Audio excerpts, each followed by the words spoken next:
கையை நம்பி உயர்ந்திடப்பாரு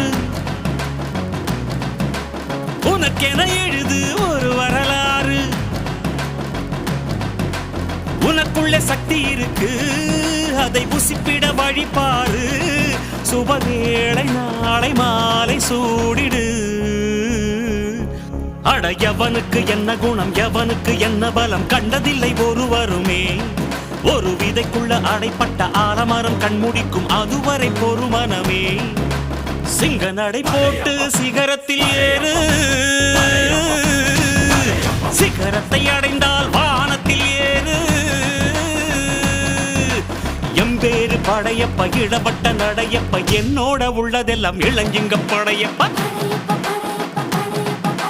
நெஞ்சில் 6 படையப்ப பின்னால் 100 படையப்ப யுத்தம் கொண்டு வருகையில் 10 வீரல் படையப்பா